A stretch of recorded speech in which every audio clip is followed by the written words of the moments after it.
Hey guys, welcome to Black Geek Cool. I'm your host Gershon, and today we got a spoiler review of Shazam. If you haven't seen the movie yet, pause this, go see the movie, come back, watch the review. If you want to kind of know what's going on in Shazam before, but no spoilers, check out my spoiler-free review, or my non-spoiler review, right here first. But without further ado, guys, let's get into spoilers for Shazam. So, first thing I want to talk about, I think this was the first movie that did the bad guy's origin well before they did the superhero's origin. I could be wrong, but I've never seen a bad guy's origin story in the first 10 minutes of a superhero movie, and it was done very well. My only thing is, I thought his parents should have died. I know that sounds terrible, but it would have been like a nice trope against all superhero parents dying and them becoming the greatest heroes of their time period or the greatest heroes ever. I would have liked to seen that, but it was still cool nonetheless. And see that Doctor I'm forgetting how to pronounce the name. Savalor? Nah, that doesn't even sound right. Well, we all know his name. That's Flash's thing. We all know his name, even though I can't pronounce it right now or really think of it. But it was nice to see his origin and kind of get an idea of why he being bad. And it made sense. It made logical sense. I don't know, him being bad made sense. The whole murder scene in the conference room, that didn't make any sense. Why would you wait till now to kill them? Because you now know the power is real, so now you're going to kill your father and your brother? That made no sense. I didn't like that scene at all. For one, there's no blood. All these people got murdered and it was not one drop of blood. I get the movie's PG-13, but don't show me you're going to throw somebody out of a window and not have any blood there. Come on, that's just weird. And then the whole just carelessly murdering your family. Unless it was supposed to be the sins kind of influence him to do that, they really didn't project that in that moment. But to me, it just felt like something he wanted to do forever, and just all of a sudden did it now because he got power, which I guess kind of makes sense, but doesn't really make sense. You had plenty of time to kill these people if you wanted to kill them. You waited this long, it makes no sense. And it wasn't like you were doing it to take over the company or anything. You were just doing it because you could. But you could do it at any time before now. Like, you're 40, almost 50 years old now. Why would you wait this long? But I'm harping on that too much. That is one of my few gripes about this movie. Like, in my first review you've seen, I love this movie. It's really good. It's funny. It's entertaining. It's enjoyable. They try to give you a little heart tug strings on it, but I didn't find that part worked for me. Maybe worked for you guys, but that part didn't work for me. But I still had fun with this movie. It's very enjoyable and a good, different look for DC. Especially after Aquaman already showed you, like, we can do light and fun and still be successful. Now they got Shazam doing light and fun and hopefully being successful. Box office numbers aren't looking too good right now, but they got a week before Endgame comes and just drops the bomb. But hopefully it picks up steam. We won't know. But let's also talk about Zachary Levi as Shazam. He's great. He's great as Shazam. He plays adult trapped in kid trapped in adult body very well. It's very believable. His friendship with Freddy, awesome. Those are the two driving forces in this movie that make it amazing. And then also, you have the other foster kids, which I pronounced some of their names wrong. You got Darla, you got Mary, you got Pedro. I'm pretty sure it's Pedro. The truth, let me know if I'm wrong on this one. Pedro, you got Eugene, and Freddy. I think there's 5. Yeah, they are awesome. I would really like in the sequel for them to have more screen time, because when they were on screen, they're captivating. They bring you into the story. They make the story worth paying attention to. Like, Billy's okay, but Freddy is the driving force in that relationship. And then when Billy becomes Shazam, they become the driving force together. But when Billy's there, it's just Freddy. Like, you're looking at through Freddy's eyes, and Freddy's making you enjoy this movie. And then other foster kids come in. They didn't have a lot of lines. They had short little bit lines, but it worked. That's where the heart for me came in for the movie, to see these kids would actually have no relations to each other still bond and become a family and work as a unit. That's great. That's the heart I felt in the movie. It wasn't whole Billy realizing his mom is a terrible person, which, wow, she's a horrible person. Just horrible. But it comes with the kids and the family bond. They grow together. Like, you don't always get to pick your family, but you get to pick your friends. But these people got to pick their family and their friends. They got best of both worlds. It's amazing. Mark Strong, Dr. I thought I was going to remember it, but I can't remember it. You guys know what to do. Hit me in the comments. Let me know what the name is, because I'm blanking on his name, and I don't have my computer in front of me. But he did really good. He was a good villain. I got why he was doing what he was doing, except for the whole father and brother killing thing. But I understood why he was a villain.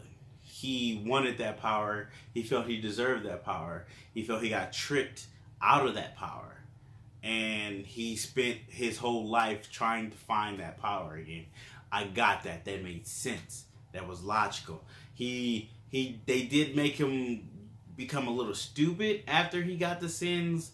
Like, for him not to realize his weakness is when they all leave their body, he's mortal again. I thought he would figure that out a lot sooner, and not the other guys figuring it out. That's one of the little plot holes in there. But as a villain, decent job. Especially for an origin movie, you need a villain. He has the same powers as me. That's still a trope, and we still don't get that. Still haven't got away from that. But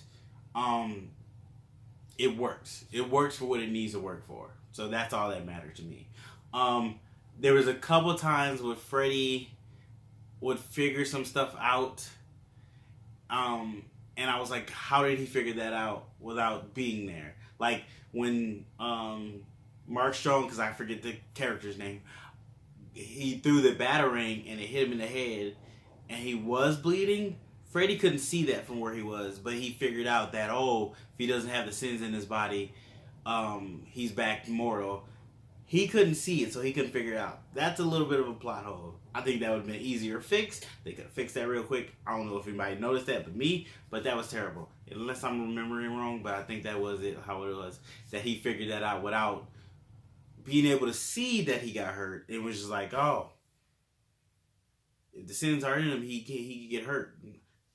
Which, I mean, I get it, you got to progress the story along, but do a better way of doing that. All the stuff with Freddy training, Shazam, montage stuff, awesome. That is awesome. It's funny. It works. It just works. I'm kind of spitballing now because I said the couple things I want to say. I got some things I want to say a little later, but I want to throw some other pieces in there, like the gas station scene, convenience store scene. When he figures out he's bulletproof and he beats up the guys, sparkle fingers, it's hilarious. It plays out like it did in the trailer. It's just a little longer, a couple more jokes in there, more laughs, but it works great. It's amazing. The suit still to me looked real big and fake at times. It was really weird looking for me. But it worked sometimes, but then sometimes it don't. The flying looked amazing most of the time. It was a couple times when he was in the mall flying, that looked terrible. But like the big jump off the roof, Shazam, great. Oh, I forgot about this. They use him switching back from Billy to Shazam and saying Shazam. That was amazing. I love that they did it so many times. And I thought, this is going to wear thin. It never does. It is amazing. I love that part so much. I don't like that it was during Christmas time. I get it, they were filming during Christmas time. You see, they kind of cut some of the Christmas stuff out, but you still had Santa in there, which was, I mean, your movie's aimed towards kids. Santa cussing in it, not the best thing to do. It's something we gotta explain to kids now. Like, hey, why is Santa cussing? Well, that's not the real Santa. That's fake Santa for the movie. Our Santa's helper, but he's a terrible helper. Don't do that. Just don't do it. Why do that? There's still kids that believe in Santa. Let them believe until that's childhood. Let them hold on to it. But yeah, little stuff like that were my only gripes. But then we come to the big moment where Billy realizes, oh, I don't have to just give this guy my power. I can transfer my power to these guys too. My family can help me. That's amazing. When you get all the foster kids get power, get their adult versions. I know it was Megan Good and other people. I can't remember other people. I know one guy was from the OC. I forget his name. Hit me in the comments. Let me know his name. You know I'm terrible with names, people. I'm terrible with names and actors. Horrible. But when they got their powers, it was really cool. But tell me if I'm wrong. Does each person, I know in the comic book, I believe they all get the same set of powers, but it seemed like each person was only using one power. So did he deviate his powers out to each person? Like one person got this, one person got, that's how it felt. It didn't feel like everybody could at least fly, but it didn't seem like Freddy wasn't doing anything with super strength. He was flying and catching people. I think he did, Eugene did like electric powers. He did the Kamehameha. Was it Kamehameha or was it a rating thing? I think it was a Kamehameha. That was cool. And then Darla, she did the super speed, hyper speed, which was I didn't see them all use same power. It seemed like they were only using one power. Maybe that was just me. Maybe I'm missing something, or maybe that's something they messed up in the movie and then some people didn't realize it. But that's what I saw. Hit me in the comments. Let me know if you felt that way about that. But I'm not gonna lie, that and the scene where he's flying and they're fighting in the air, and then the kids playing with Batman and Superman, and he's like, I can't hear you. I'm just charging. That scene, the Transformers family, getting the Shazam family together scene, and the beginning are like my favorite parts. Because within those parts, that's like first, second, and then third act all in that, and it works for me. It was really cool. But yeah, other than that, I really don't have too many gripes about this movie. I think it's really good. Hopefully it does really good so DC can keep doing films like this. Yeah, that's the only thing. If it doesn't do well, we're not going to see this kind of film again from DC, because they are still trying to figure out what they're doing with their universe, which sucks because they have a massive universe and so many characters to do amazing things with. But that's how the cookie crumbles sometimes. But as always, guys, I appreciate you watching. Let me know in the comments what your favorite scene is. Oh, well, maybe we should talk about the end credits. So, technically 3 end credit scenes. You got the kind of end of the movie where Superman comes out, but he doesn't really come out. He comes out, I'm pretty sure it's a body double because it's not Henry Cavill. You don't see his face, so I don't believe it's really Superman.